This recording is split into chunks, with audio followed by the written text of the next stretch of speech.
Hi student, I am Shivam and welcome to my channel. तो आज हम स्टार्ट करेंगे यूनिट सेकंड जो है आपके पास काइनेमेटिक्स, और उसका फर्स्ट चैप्टर जो है motion in a straight line. Unit second का फर्स्ट चैप्टर है और बुक का आपका थर्ड चैप्टर है। चैप्टर का नाम है motion in a straight line. तो इसको स्टार्ट करेंगे। हम आज देखेंगे कि मोशन क्या होता है, कितने टाइप्स का मोशन होता है। तो स्टेप बाय स्टेप हम देखेंगे इसमें सारे टॉपिक। तो सबसे पहले तो हम बात करते हैं काइनेमेटिक्स की, क्योंकि यूनिट का नाम है आपका काइनेमेटिक्स। तो जैसे आप लोगों को पता है कि फिजिक्स की बहुत सारी ब्रांचेज हैं, जैसे काइनेमेटिक्स हो गया, थर्मोडायनेमिक्स हो गया आपका, इस तरह से और भी बहुत सारी ब्रांचेज हैं। उन्हीं ब्रांच में से एक ब्रांच है काइनेमेटिक्स। और काइनेमेटिक्स में हम क्या स्टडी करते हैं, तो काइनेमेटिक्स में स्टडी करते हैं मोशन। तो अब इस चैप्टर में देखेंगे motion in a straight line. जो पर्टिकुलर चैप्टर है आपका, इसमें है हमारे पास topic motion in a straight line. तो देखो, सबसे पहले तो इसमें हम यही देखेंगे कि सबसे पहले तो आ रहा है मोशन हमारे पास। मोशन क्या होता है? मोशन को हिंदी में बोलते हैं गति। अब गति क्या होती है, मोशन क्या होता है? तो इसकी सबसे पहले तो इसकी सिंपल डेफिनेशन देखते हैं कि क्या डेफिनेशन है मोशन की। तो मोशन की डेफिनेशन है हमारे पास, तो मोशन की डेफिनेशन है हमारे पास, एन ऑब्जेक्ट और a body is said to be in a motion if its position changes with time. मतलब सिंपल क्या है, अगर कोई बॉडी या कोई ऑब्जेक्ट की पोजीशन टाइम के साथ चेंज हो रही हो, तो हम बोलेंगे कि वो ऑब्जेक्ट या बॉडी मोशन में है। जैसे फॉर एग्जांपल, जैसे मान लो कोई बॉडी है हमारे पास, बॉडी ए। बॉडी ए अभी है हमारे पास यहाँ इस पोजीशन पे, ठीक है। अब थोड़ी देर के बाद क्या होता है कि हम चेक करते हैं, बॉडी ए की पोजीशन मिलती है हमें यहाँ पे कहीं इस पॉइंट पे। तो इसका मतलब क्या हो रहा है कि टाइम के साथ ये बॉडी अपनी पोजीशन चेंज कर रही है। जैसे अब यहाँ से यहाँ पहुंच गई, तो हम क्या बोलेंगे कि बॉडी ए जो है मोशन में है। और इसका एक और सिंपल सा एग्जांपल है। जैसे देखो, मान लो हमारे पास कोई गाड़ी खड़ी है, मान लो किसी बस स्टैंड पे। जैसे यहाँ पे मान लो कोई बस स्टैंड है, बस स्टैंड पे कोई बस खड़ी है मान लो यहाँ पे। और ये देखा हमने कि मान लो 7 AM की बात कर रहे हैं हम। 7 AM पे एक बस खड़ी हुई है यहाँ पे, ठीक है। फिर उसके बाद क्या होता है, जब हम चेक करते हैं उस बस को कि वो जो है 7:15 पे, इस टाइम पे वो बस कहाँ है, तो हम देखते हैं वो बस जो है उस बस स्टैंड में ना होके कहीं और है। मान लो उस बस स्टैंड से 20 किलोमीटर आगे निकल गई बस। तो उसका मतलब क्या हो रहा है, उसका मतलब हो रहा है टाइम के साथ उस बस की पोजीशन चेंज हो रही है। फिर थोड़ी देर के बाद, जैसे मान लो अब देखते हैं हम 8 AM पे, तो 8 AM पे हम देखते हैं तो मान लो 40 किलोमीटर और आगे निकल गई। तो बस स्टैंड से अगर देखेंगे तो 60 किलोमीटर आगे निकल गई। तो इसका मतलब है अब बस यहाँ पहुंच गई है, तो मतलब बस की जो है टाइम के साथ पोजीशन चेंज हो रहा है। तो इसी को बोलते हैं मोशन। जब किसी भी ऑब्जेक्ट की पोजीशन जो है टाइम के साथ चेंज हो रही हो, तो दैट इज वो ऑब्जेक्ट किसमें, मोशन में। जैसे फॉर एग्जांपल, हम खुद एक जगह से दूसरी जगह जाते हैं, तो मतलब टाइम के साथ हमारी पोजीशन चेंज हो रही है, तो हम उस टाइम मोशन में है। तो ये था आपके पास मोशन। और इसके बहुत सारे एग्जांपल है, जैसे मूविंग बस, या हम लोग खुद चल रहे हैं, ये सारे के सारे क्या है, मोशन है। कोई भी बर्ड्स है फ्लाई कर रहा है, दैट इज मोशन। तो ये सारे के सारे मोशन है। अब देखो, मोशन में आगे देखते हैं हम कुछ इंपॉर्टेंट टर्म्स इसमें यूज होंगी आगे, तो उनको हम देखेंगे बारी बारी। तो सबसे पहली जो टर्म है इसमें वो है हमारे पास point object. Point object, point object क्या होता है? पॉइंट ऑब्जेक्ट, जैसे मैथ्स में तो पॉइंट हमें पता है पॉइंट क्या होता है। पॉइंट जिसकी कोई हाइट, ना कोई लेंथ, ना कोई ब्रेड्थ होती है, लेकिन यहाँ पे पॉइंट ऑब्जेक्ट कुछ अलग चीज होगी। अब देखो, पॉइंट ऑब्जेक्ट क्या होगा हमारे पास।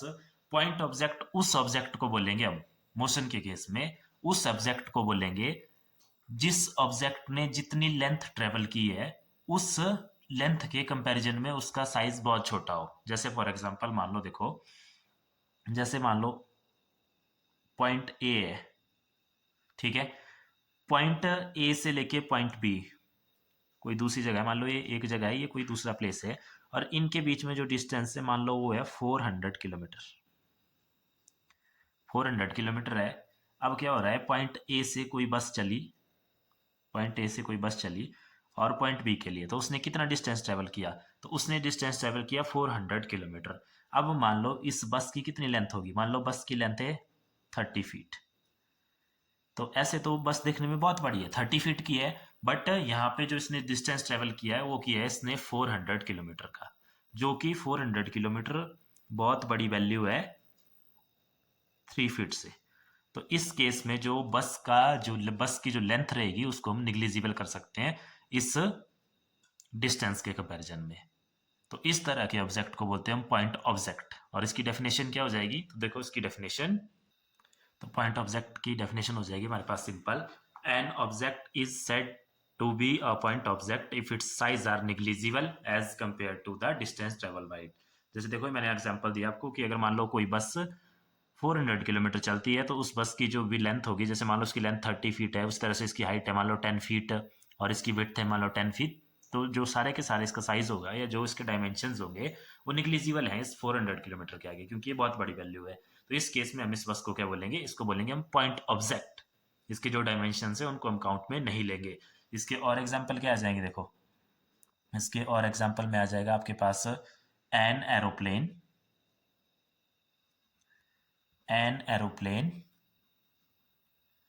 Flies from London to Delhi. मान लो कोई जो एरोप्लेन है, अब चाहे कितनी भी लेंथ है उसकी, जैसे मान लो एरोप्लेन है आपका, मान लो कोई एरोप्लेन है जो 100 फीट लंबा है, उसकी कुछ हाइट भी होगी और विड्थ भी होगी, लेकिन वो कहाँ से कहाँ तक आ रहा है, लंदन से दिल्ली तक आ रहा है, तो जो उसने डिस्टेंस ट्रेवल किया वो बहुत ज़्यादा बड़ा होगा एज कम्पेयर टू जो उसके डायमेंशन हैं। तो उस केस में हम उस एरोप्लेन को भी क्या मानेंगे, उसको भी पॉइंट ऑब्जेक्ट मानेंगे। उसी तरह से जैसे मान लो कोई ट्रेन है, अ train moving a long distance, जैसे बहुत बड़े डिस्टेंस तक जा रही है, जैसे मान लो अगर हम यहाँ पे बात करें इंडिया में, मान लो जम्मू कश्मीर से लेकर ट्रेन जा रही है आपके पास कन्याकुमारी तक, ठीक है। तो उस केस में जो ट्रेन की साइज होगा वो भी क्या होगा, उस जो डिस्टेंस उसने ट्रेवल किया उसके कंपैरिजन में बहुत छोटा हो जाएगा, तो उसको भी हम पॉइंट ऑब्जेक्ट मानेंगे। क्लियर है। तो ये थे आपके पास पॉइंट ऑब्जेक्ट के एग्जाम्पल और पॉइंट ऑब्जेक्ट की डेफिनेशन। तो अब देखो आगे चलते हैं, अब जो नेक्स्ट टर्म है वो बहुत इंपॉर्टेंट टर्म है, तो उसको देखते हैं हम क्या है नेक्स्ट टर्म। देखो फ्रेम ऑफ रेफरेंस की देखते हैं सबसे पहले डेफिनेशन। तो frame of reference is defined as a fixed point और place with respect to which the position of a body is या body in motion is measured. देखो अब इसको एक एग्जांपल से समझते हैं कि फ्रेम ऑफ रेफरेंस हमारे पास होती क्या है। मान लो हम खड़े हैं किसी बस स्टैंड पे, किसी बस स्टैंड पे खड़े हैं, फिर मान लो इस बस स्टैंड पे खड़ी हुई है अभी कोई बस B1 इस बस स्टैंड पे खड़ी हुई है और हम भी इसी बस स्टैंड पे खड़े हुए हैं, लेकिन हम बस के अंदर नहीं है बल्कि बस के बाहर है, ठीक है, बस स्टैंड पे खड़े हुए हैं। तो थोड़ी देर के बाद क्या होता है, ये बस यहाँ से मोशन में आ जाती है, मतलब ये मूव करना स्टार्ट करती है और ये बस यहाँ से निकल जाती है आगे के लिए, ठीक है। और ये बस पहुंच जाती है मान लो यहाँ पे कोई पॉइंट है M, उस पॉइंट पे। तो जब हम बस स्टैंड में खड़े हुए हैं तो हम देख रहे हैं बस स्टैंड के अकॉर्डिंग, बस स्टैंड के अकॉर्डिंग जो है बस मोशन में आ गई है, वो बस स्टैंड से दूर चली गई है। तो बस स्टैंड हुआ हमारे लिए फ्रेम ऑफ रेफरेंस। क्लियर है। जिस पॉइंट के साथ हम कंपैरिजन करते हैं वो है हमारे पास फ्रेम ऑफ रेफरेंस, ठीक है। तो ये था आपके पास फ्रेम ऑफ रेफरेंस। तो इसी एग्जांपल में देखो एक चीज़ हम और देखेंगे इसमें, कि जब हम बस स्टैंड में खड़े थे और तब हमने इस बस के मोशन को ऑब्जर्व किया, तो उस टाइम तो according to frame of reference जब हमने बस स्टैंड ली, या हम खुद बने फ्रेम ऑफ रेफरेंस जब हम बस स्टैंड में खड़े थे, उस टाइम तो क्या थी, वो बस मोशन में थी हमारे लिए, क्योंकि वो बस हमारे से दूर जा चुकी थी, उसने अपनी पोजीशन टाइम के साथ चेंज कर ली थी, तो उस टाइम तो मोशन में थी। अब देखो मान लो अब हम उसी बस के अंदर बैठे हैं, केस टू मान लो कि अभी हम बस स्टैंड में नहीं खड़े होके उसी बस में बैठे हैं, तो फिर उसी बस के अकॉर्डिंग अब वो बस आगे जा रही है, अब उस बस के मोशन को देख रहे हैं हम अपने अकॉर्डिंग, ध्यान रखना अपने अकॉर्डिंग देख रहे हैं। तो अगर आप उसी बस में बैठे हैं तो क्या वो बस आपसे दूर जा रही है, तो नहीं जा रही है ना, क्योंकि जहाँ आप हैं बस के अंदर ही, तो आप भी बस के साथ साथ चले हुए हैं, तो मतलब बस आपसे दूर नहीं जा रही है।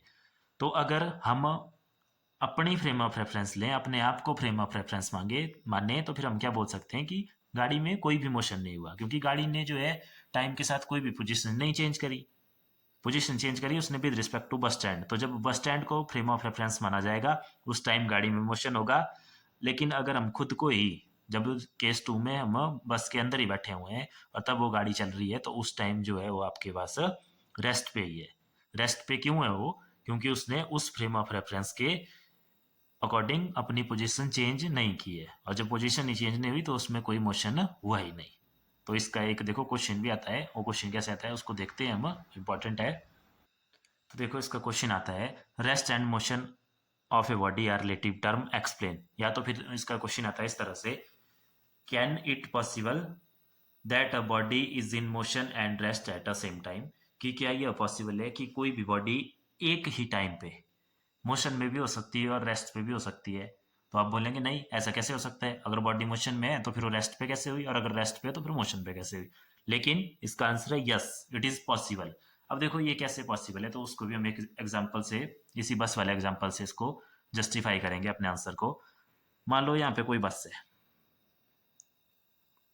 बस हाईवे पे मूव कर रही है, मैं बोल रहा हूँ मोशन में है, बस हाईवे पे मूव कर रही है बस, ठीक है, 20 किलोमीटर पर आवर की स्पीड से चली हुई है, ठीक है। अब मान लो कोई पर्सन खड़ा हुआ है यहाँ इस हाईवे पे, पर्सन वन कहाँ खड़ा हुआ है, इस हाईवे पे। तो अब इस पर्सन के लिए ये बस मूविंग है, क्यों? क्योंकि जैसे मान लो पीछे से बस आई तो तब भी उसमें पोजीशन चेंज हो रहा था, फिर एकदम इसके सामने से निकल जाएगी बस और थोड़ी देर पे जाके कहीं आगे पहुंच जाएगी। तो इस पर्सन के लिए तो देखो टाइम के साथ इस बस की पोजीशन में चेंज हो रहा है, तो हम बोल सकते हैं ठीक है, इस पर्सन के अकॉर्डिंग, किस पर्सन के, जब हमने फ्रेम ऑफ रेफरेंस इस पर्सन वन को माना, तो उस टाइम तो बस थी आपकी मोशन में, क्योंकि इसकी पोजीशन में टाइम के साथ चेंज हो रहा था, तो दैट इज ये गाड़ी थी आपकी उस टाइम मोशन में थी।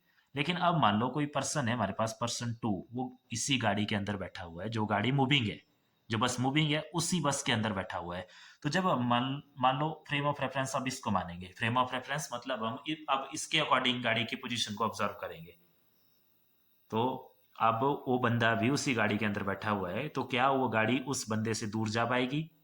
तो इसका आंसर है नहीं। क्यों? क्योंकि वो भी देखो उसी के साथ मोशन में, तो उस बंदे के अकॉर्डिंग तो उस बस ने अपनी पोजीशन में कोई चेंज नहीं किया टाइम के अकॉर्डिंग, टाइम के साथ, क्योंकि वो जहाँ पे वो बंदा पहले था और जितनी दूरी पर उससे बस थी अभी भी वो सेम वैसे ही है।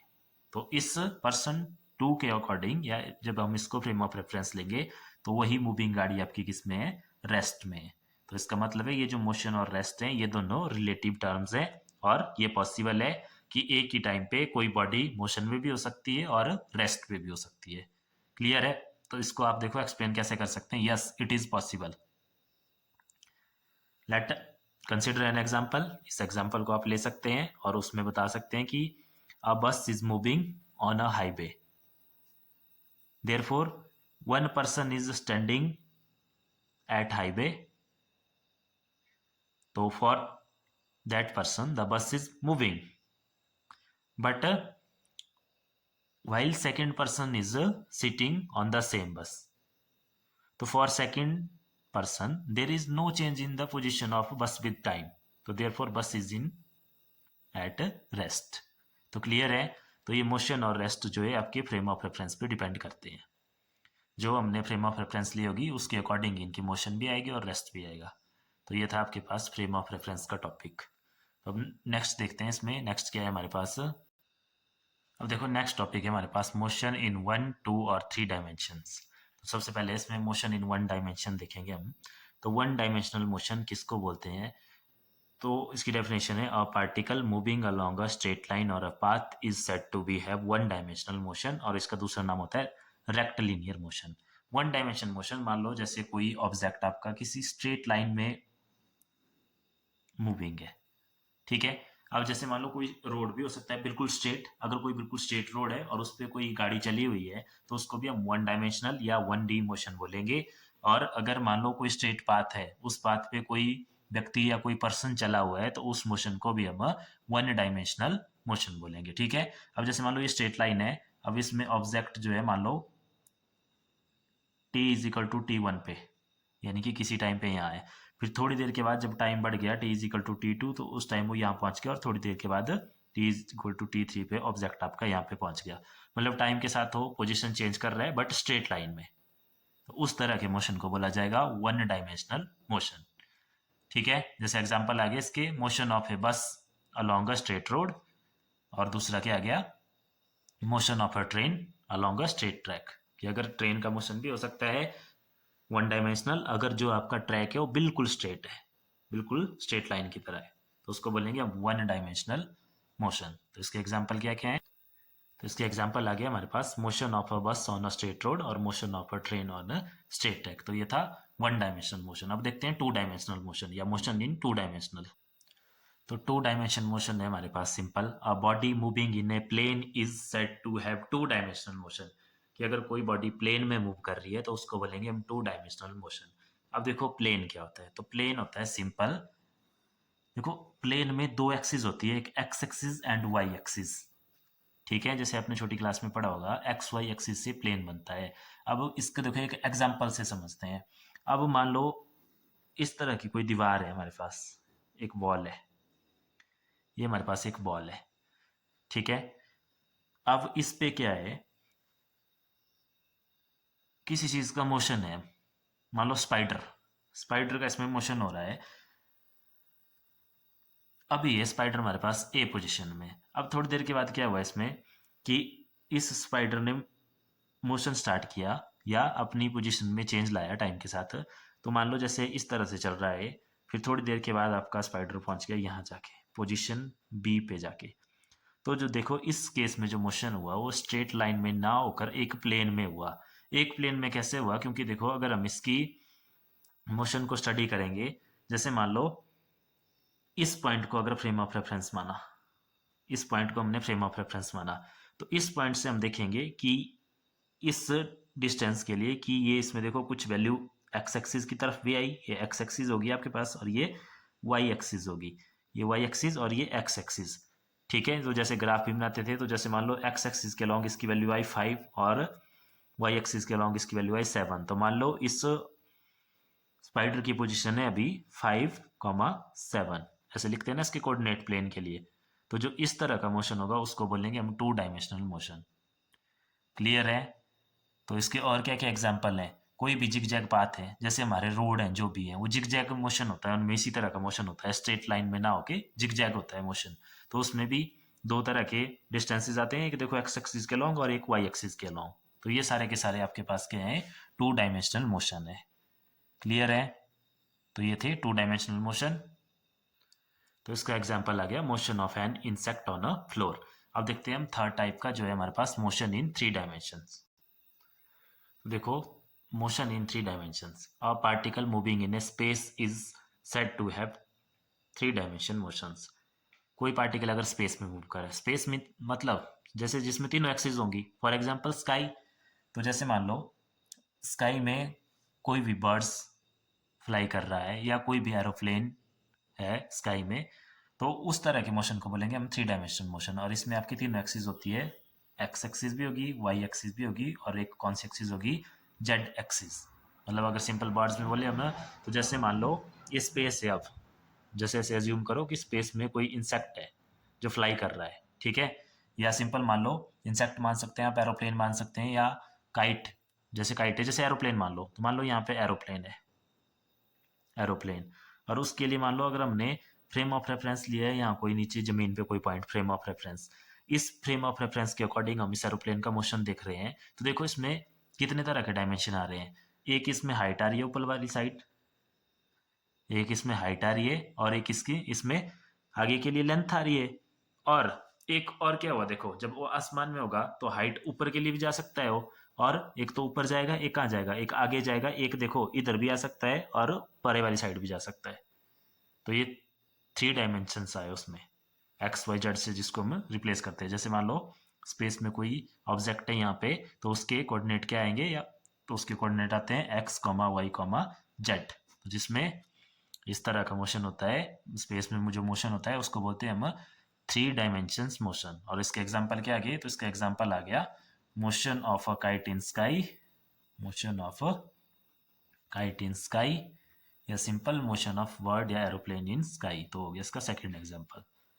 तो ये था मोशन के बारे में, जिसमें हमने सबसे पहले देखा point object and frame of reference और types of motion, that is one dimensional, two dimensional और थ्री डायमेंशनल। तो आज की वीडियो में इतना ही, बाकी देखेंगे हम नेक्स्ट वीडियो में। Thank you.